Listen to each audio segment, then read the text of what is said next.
kenikmatan di luar diri itulah diri kita akan merasa nikmat secara fisik. Dari nikmat secara fisik itu kita akan nikmat secara rohani, secara jiwa. Dari kenikmatan rohani itu pada akhirnya secara ukhrawi nanti kita juga akan nikmat. Cuma kenikmatan dari luar itu butuh pelengkap.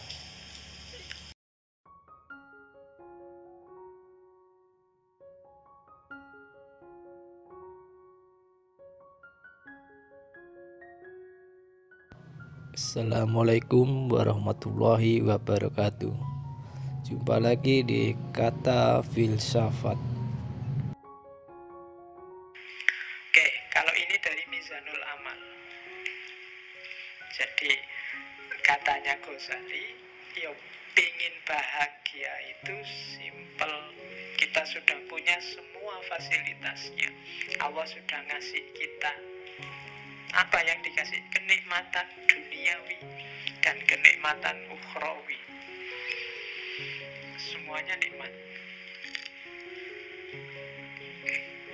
Yang pertama, ini ranking 1, 2, 3, 4, 5 itu ranking. Ranking paling atas itu nikmat ukhrawiyah. Nikmat besok di akhirat. Sukar dijelaskan, percayalah saja.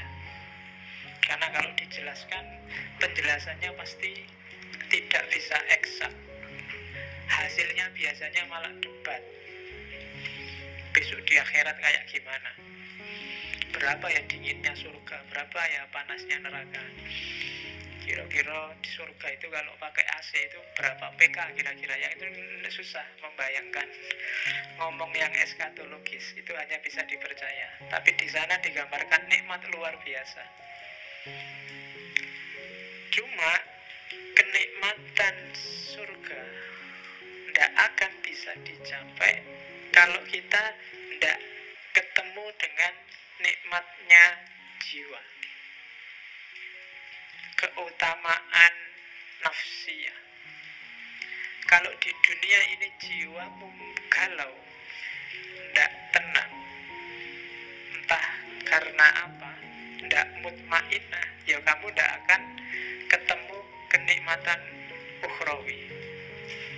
Makanya kan di Al-Fajr itu ya ayyatuhan nafsul mutmainnah.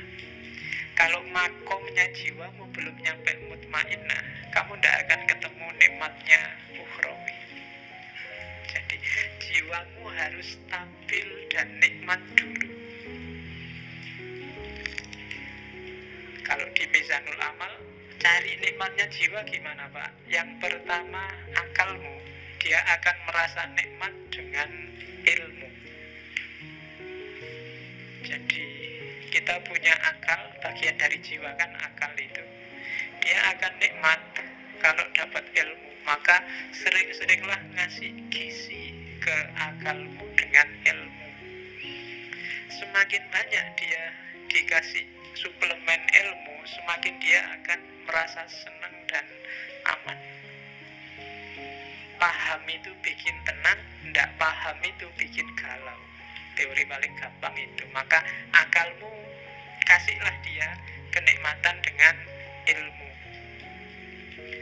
Terus dirimu, maksudnya kedirianmu, pribadimu, bikinlah dia nikmat dengan waro. Waro itu menjaga diri. Jangan ngawur hidupmu kalau pengen tenang. Ya rumus paling gampang, jangan lakukan yang haram, yang maksiat, jauhi yang syubhat. Kalau kalian jauh dari 3 hal ini, pribadimu akan merasa tenang. Jangan ketipu oleh enak sementaranya yang haram dan yang maksiat, apalagi yang syubhat. Jadi kalau akalmu selalu dapat suplemen ilmu dan dirimu terjaga dari yang jelek-jelek, kamu akan nyaman, jiwamu akan tenang. Terus yang ketiga, meskipun begitu, kamu juga harus memanjakan jiwamu dengan kesungguhan dan keberanian. Hiduplah yang serius, hiduplah yang punya cita-cita, punya target, dan berani. Yang keempat,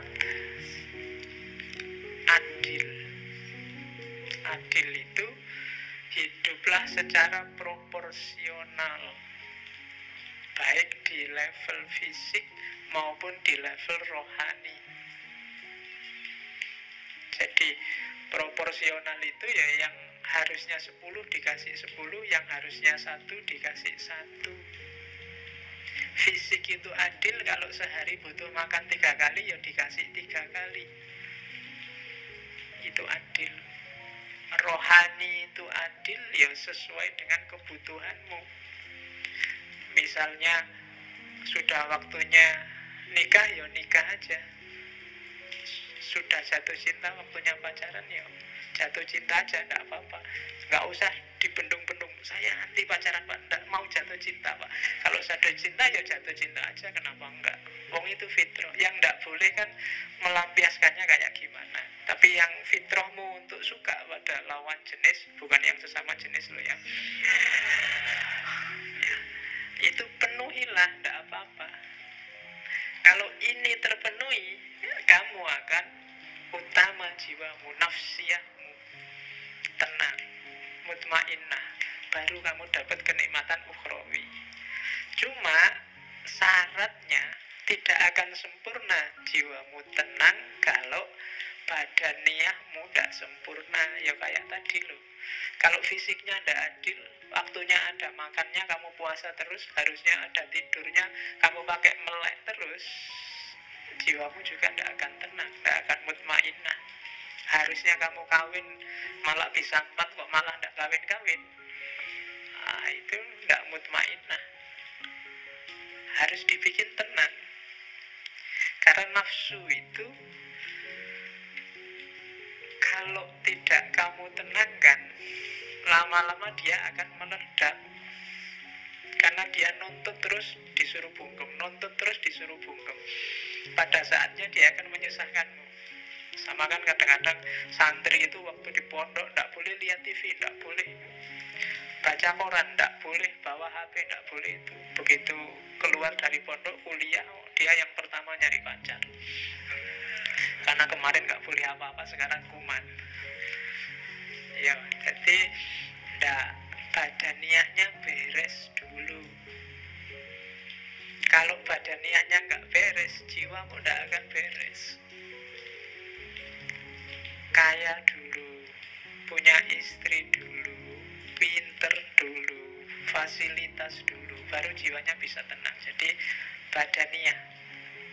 Kalau rumusannya Ghazali, paling gampang untuk ngecek apakah badaniyahmu sudah nikmat, sudah bahagia, yaitu yang pertama sehat, yang kedua kuat. Sehat itu kan berarti fit. Apa ada sehat yang tidak kuat? Ya banyak. Saya sehat Pak, cuma tidak terlalu kuat. Nah, olahraga biar kuat, ya kan? Tidak cukup sehat tapi juga harus kuat. Yang ketiga elok. Elok itu cakep. Jangan khawatir, setiap orang cakep sesuai perspektifnya masing-masing. Nggak apa-apa. Ya, kamu semua orang cakep. Jangan khawatir.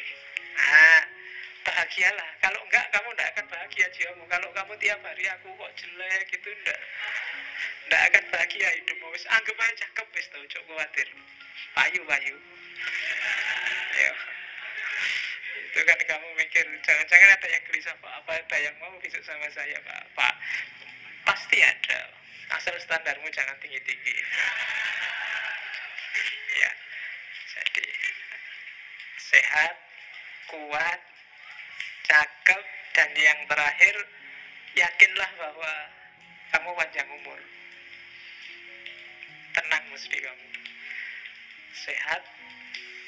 Ketika kamu sehat kan kamu ceria, sayang. Kuat juga gandengannya sehat. Mau apa-apa sanggup, itu kan kuat. Jalan kemana, ayo. cakep, jadi kamu merasa pokoknya tidak ada celahnya diriku ini, Allah ngasih aku lengkap, alhamdulillah, dan panjang umur. Orang yang merasa punya kualifikasi 4 ini secara badaniyah, maka dia sebenarnya sedang bahagia secara fisik. Cuma selanjutnya, untuk nikmat badaniyah kita butuh kenikmatan eksternal dari dunia di luar diri kita. Kita butuh punya harta, itu kan di luar. Kita butuh punya keluarga, itu di luar. Kita butuh dihormati orang, itu juga dari luar. Jadi kita butuh kenikmatan dari yang di luar diri. Dari kenikmatan di luar diri itulah diri kita akan merasa nikmat secara fisik. Dari nikmat secara fisik itu kita akan nikmat secara rohani, secara jiwa. Dari kenikmatan rohani itu pada akhirnya secara ukhrawi nanti kita juga akan nikmat. Cuma kenikmatan dari luar itu butuh pelengkap luar yang sangat luar. Apa bahasanya? Yaitu apa? Kenikmatan taufikiyah. Kenikmatan yang menunjukkan kalian merasa bahwa Allah itu sayang padamu dan ngasih banyak padamu. Sebagus apapun kehidupanmu hari ini, kalau kamu merasa dicueki Allah, atau apalagi Allah benar-benar cuek padamu, kamu gak akan dapat merasakan kenikmatan apapun. Kamu melakukan korupsi, enak loh korupsi itu, kamu dapat banyak uang, mau apa aja bisa. Tapi karena kamu tahu bahwa dengan kamu korupsi ini Allah tidak akan ridho padamu, maka tidak jadi nikmat. Kamu nyontek ujian, enak kan? Nyontek itu nggak perlu capek-capek belajar, bisa langsung jawab, dan bener lagi, dan bagus lagi. Dosennya sampai heran, ini kuliah nggak pernah masuk, makalah nggak jelas, disuruh ngomong-ngomong apa juga temennya nggak paham, tapi jawabannya sip, akhirnya dikasih A. Tapi karena kamu ngerti itu nyontek, kamu itu bukan sumber kebahagiaan. Kenapa? Karena kamu ngerti bahwa sebenarnya Allah tidak ridho dengan nyontekmu. Maka dasar dari semua kenikmatan tadi adalah keutamaan taufiki, dapat hidayah, dapat inayah, dapat petunjuk, rusd, dan seterusnya.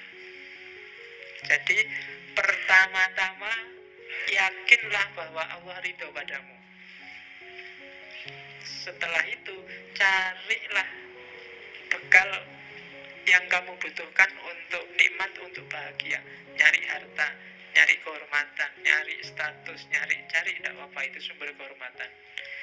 Kalau itu sudah dapat, maka kamu akan dapat kenikmatan duniawi, kenikmatan badaniyah. Dengan bekal kenikmatan badaniyah ini, jiwamu juga akan nikmat, bahagia, akan tenang. Ketika jiwamu bahagia, insya Allah besok akhiratmu bahagia.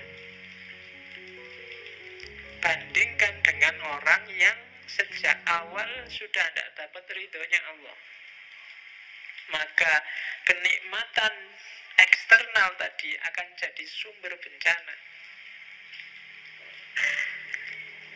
Kenikmatan badaniyahnya akan disetir oleh nafsunya, maka jiwanya nggak akan jadi tenang, dan di akhirat juga otomatis kacau. Jadi rumus pertama bahagia adalah pastikan bahwa menurutmu yang kamu lakukan itu diridhoi oleh Allah. Oke, setelah itu baru mikir nyari uang di mana, nyari kerja di mana, nyari istri di mana. Kalau sudah dapat kekayaan, dapat status, dapat kerja, itu kan nikmat. Hasilnya semua itu kenikmatan badaniahmu. Kamu jadi sehat, kamu jadi kuat, kamu jadi elok, kamu jadi tampan. Kemarin nggak punya duit, beli sampo sama sabun aja. Kan kalau duitnya banyak kan sekarang santai, beli parfum, beli make up, malah bisa. Kalau itu sudah terpenuhi kan jiwamu kan tenang. Dan setelah jiwamu tenang, kamu nambah lagi menyempurnakan jiwamu, misalnya dengan cari ilmu, dengan memelihara diri, dan seterusnya. Maka ketika kamu meninggal, kamu akan mutmainnah, dan kamu akan dapat kebahagiaan ukhrawi. Oke. Terima kasih sudah menonton. Terus dukung channel ini agar terus berkembang dalam berbagi kebermanfaatan.